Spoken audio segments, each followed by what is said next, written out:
Hello, everyone, and welcome to today's CPD event, Support at Home program, the End of Life Pathway. My name is Rebecca, and I'm the Palliative Care Project Officer at Central and Eastern Sydney Primary Healthcare Network. I'd like to start by acknowledging the traditional custodians and sovereign people of the lands across which we work. I recognise their continuing connection to land, water, and community, and pay respects to elders past, present, and emerging. I'd also like to extend my respects to any Aboriginal colleagues that might be joining us today. So please note that this webinar will be recorded and it will be available on CESPN's YouTube channel in the next few days. Please submit any questions via the Q&A function at the bottom of your screen. So we'll have about 5 to 10 minutes at the end of the presentation to answer those. And at the end of the webinar, an evaluation survey will pop up on your screens and a post-training survey will be emailed to you. So I'd like to introduce our speaker for today. Elise Connor is the Acting Director and Funding of the Funding Services sector in the Department of Health, Disability and Ageing.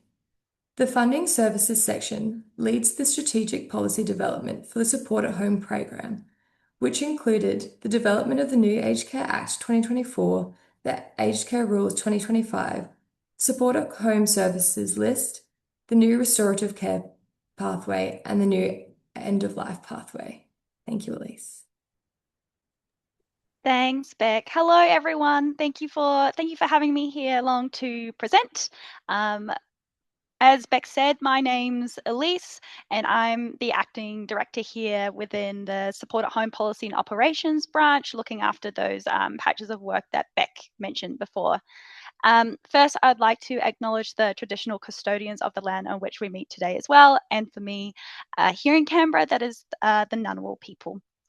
I pay my respects to their elders past, present and emerging, and I extend that respect to any Aboriginal and Torres Strait Islander people here with us on the call today. Next slide, please. So today I'll be talking to you about the Support at Home End of Life Pathway. We'll provide an overview of the pathway's purpose, the funding of it and the services available. I will then walk through the medical practitioner's role, so for GPs or non-GP specialists or nurse practitioners under the End of Life Pathway, and I'll also walk through the referral process. We also have some really helpful resources that might provide additional information that I don't cover today. I'll talk about these resources at the end of the presentation. However, I suspect some of you may have already seen these resources, but we'll get to that later in the presentation. Next slide, please. So a very, very quick overview of how we got to where we are today. So in March 2021, the Royal Commission into Aged Care Quality and Safety released its final report, and that set out the ways to improve the aged care system. And it found that many older people unexpectedly wished to pass away in their own homes with their family. So the Royal Commission recommended that in-home aged care should better support people who are palliative and at the end of their life, and this was recommendation 2C. So as hopefully all of you know, on 1 November, the new Support at Home program commenced, which includes this new end-of-life pathway. So the end-of-life pathway supports people who have 3 months or less to live and wish to remain at home by providing more funding to access in-home aged care services. So the pathway is available to participants already accessing support at home, and it's available to older people who are not currently accessing services through the Support at Home program. It's essentially available to anyone as long as they meet the eligibility criteria, and I'll go into that later in the presentation. Just very quickly on the quality standards. So the strength and quality standards do require aged care providers and workers to recognise the older person's needs, goals and preferences for palliative and end-of-life care. Their dignity must be preserved, and they must have access to palliative and end-of-life care when required. Participants and their families and carers must be informed of this and supported during their last days of life. Next slide, please.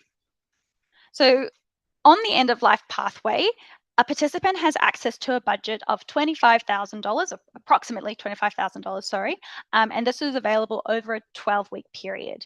So this provides funding to access services from the Support at Home service list in accordance with their aged care assessment. So this could be services like personal care, domestic assistance, or general nursing care. It really depends on what they've been assessed for and approved to access. The end of life pathway is intended to complement other palliative care services available under state and territory based palliative care schemes.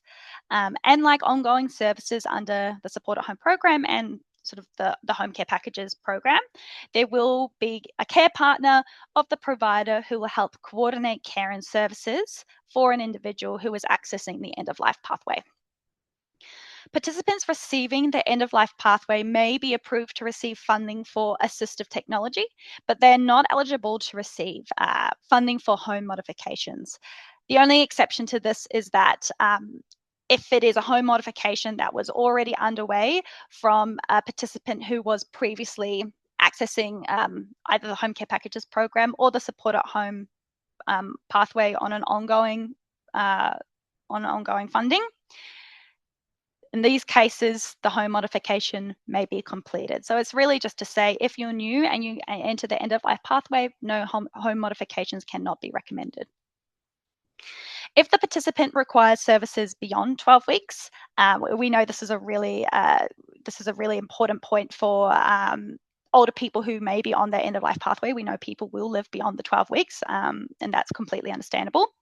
And if that is the case, they will, and they do have leftover funding from the 12-week period, because you get $25,000 upfront, they will be able to continue to use any extra funds for an additional 4 weeks, and this makes it 16 weeks in total. If the older person is going to need services beyond the 12-week mark, and most likely beyond the extra 4 weeks, so beyond 16 weeks in total, an urgent support plan review can be undertaken, and this will transfer the participant to an ongoing support at home classification. The government provides funding to state and territory governments for the delivery of generalist and specialist palliative care services in the jurisdictions. And this arrangement enables each state and territory government to make decisions about the provision and delivery of palliative care services in their health systems to meet the needs of their local community. Once again, reaffirming that the end of life pathway is not to replace state and territory based schemes. It is intended to complement and really just provide an extra bucket of funding to help people get the services that they need in the last few weeks of their life. Next slide, please. So an older person is eligible for the end of life pathway if a doctor or nurse practitioner advises an estimated life expectancy of 3 months or less to live, and has an Australian Modified Konofsky Performance Status, or AKPS, I'm sure many of you will know, an AKPS score of 40 or less. So the AKPS score is a measure of an individual's overall performance status or ability to perform their daily activities. It is a single score based on observation of a patient's ability to perform common tasks, and this could be relating to activity or work or self-care and so forth. For context, an AKPS score of 100 signifies normal physical abilities with no evidence of disease. The older person also needs to meet the general criteria for accessing funded aged care services, and this being age 65 years or over, or age 50 and over for Aboriginal and Torres Strait Islander people, or a person who is homeless or at risk of homelessness. And that is the general criteria that is set out in the Aged Care Act. Next slide, please. So as you will know, general practitioners and nurse practitioners are integral to the health and well-being for older people, and they play a critical role in supporting older people to stay at home for as long as possible, and preventing unnecessary hospitalisation. They are often the first point of contact for older people seeking support, and assist people by initiating referrals for aged care assessments and contributing to the development of personalised care plans. GPs and nurse practitioners have a vital role in supporting referrals to the end of life pathway, and really ensuring appropriate supports are in place for eligible participants. So GPs and nurse practitioners will need to confirm eligibility for the pathway through the completion of the end of life pathway form, and will need to fill in and sign the form for the participant. The form is a fillable PDF document that is downloadable, apologies, and there'll be a link here on on the slide here that you can scan and see the form if you haven't seen it already. In terms of coverage under the Medicare benefits schedule, there are a number of service items and payments available that would support a GP or nurse practitioner in filling out the form for an individual. These do include time-tiered general attendance items, which, as you'll know, are designed to allow doctors and nurse practitioners to use their clinical judgment based on what a participant has come in for. You can look at, of course, the MBS items by scanning the QR code on the screen. This will just take you to the MBS website. However, if GPs or nurse practitioners have any particular questions regarding MBS items for the end-of-life pathway, we do encourage them to reach out to askmbs@health.gov.au. As I said before, the pathway is designed to complement schemes across the states and territories. If a participant is not currently receiving palliative care supports at all, we do have further information on palliative care referral pathways, and this can be found on our website or by scanning the QR code on the screen as well. Next slide, please. So just to make it really clear, the process for referrals for the end-of-life pathway, general practitioners and nurse practitioners will confirm the patient's eligibility for the end-of-life pathway by ensuring they meet the age criteria of 65 years or older, or 50 and over for Aboriginal and Torres Strait Islander people or those experiencing homelessness. They will need to have a life expectancy of 3 months or less and an AKPS score of 40 or below. They then will need to sign, complete that information and sign the end-of-life pathway form, and really ensuring that that AKPS score and the relevant clinical details are included. And then it is time to submit the form. And there's a couple of ways for this. If the patient is receiving aged care through support at home already, so they were accessing ongoing services and now they're entering a palliative stage of their life, the form can be provided to the patient's carer or sent directly to the aged care provider. The patient's aged care provider will then request an urgent support plan review, and the assessor will review the information that the provider will give to the assessor and recommend access to the end-of-life pathway. If the patient is not receiving aged care services at all, the form can be uploaded via the Make a Referral or GPE referral channels, which will trigger a request for a high priority aged care assessment. Or if that's not possible, it can be given to the patient's carer or the participant as well, and they can submit this via My Aged Care. If you're unsure about a GP or nurse practitioner is unsure about the patient's aged care status, you can always provide them a copy of the signed form or a carer of a copy of the signed form and get them to contact My Aged Care. We've done a lot of work with the My Aged Care Contact Centre on ensuring that they've got words and are available and ready to help with the appropriate information when the scenario happens where they've got the form and they just don't know what to do with it. Next slide, please. Older Aboriginal and Torres Strait Islander people have a right to receive aged care that is culturally safe, respectful, and person-centred.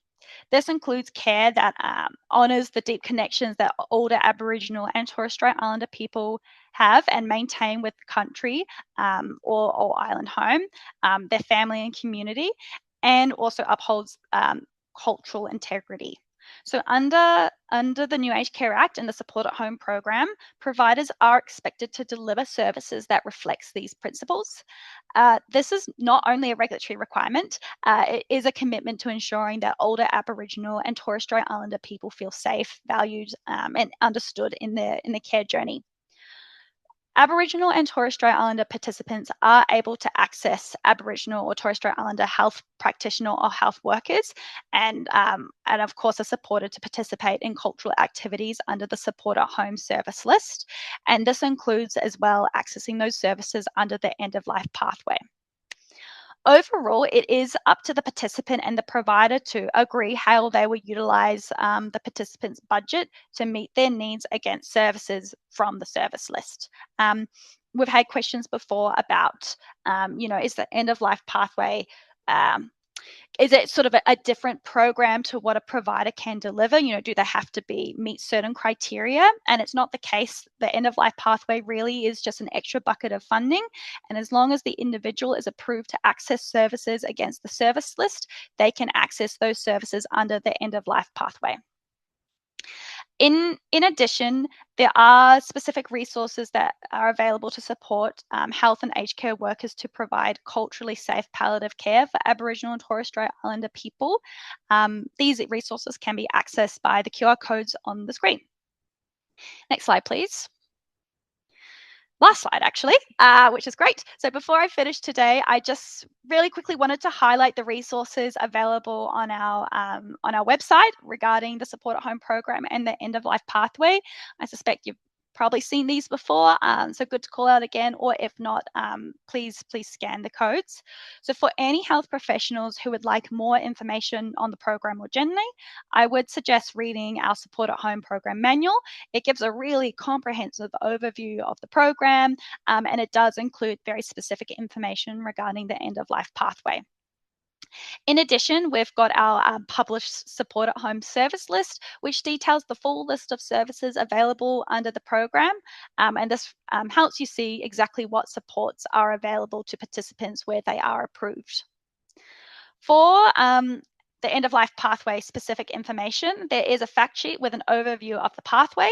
And this is a really great resource in talking to older people about the end of life pathway. And there's also information located generally on our website regarding this. We've also got here the link to the form, so you can see that again. We've also developed training modules for essentially everyone in the aged care sector, including medical professionals. The Learning Package 1 gives an overview of how the program is structured and its key concepts. And then under Module 3, it goes into further information about the short-term pathways, so the Assistive Technology and Home Modification Scheme, the Restorative Care Pathway, and the End-of-Life Pathway. These resources, like I just said, can be found on our website or by scanning the codes on the screen. I also just want to do a shout out. We have released reference guides for health professionals and GPs. These guides outline the changes to home care and the roles within supported home. I don't believe that link is on the slide, but I can make sure I provide it after this. And with that information, we're always thinking about how we can update it and provide more information and make things clearer. So just don't want to say that these resources are a one and done. That's not the case. We are always trying to ensure that we get the most up-to-date information out to the sector, while also ensuring the sector has enough information to adjust to new information and don't feel like we're overcomplicating and over consulting and providing new information all the time, that it just becomes overwhelming. Goodness, my voice is getting a bit croaky, but look, that really brings me to the end of the presentation today. Please have a look at those resources, and yeah, very happy to help answer any questions about the pathway. Thanks, Elise. That's great. We don't have any questions at the moment, but I did have one myself. I may have missed it on the slide, but where you find the referral form, is that on the department's website? Yeah, yep, absolutely. On our department's website, if you search end of life pathway form, Yep. that should bring it up. If it doesn't, just tag on support at home at the end of the Google search, and that should absolutely bring it up.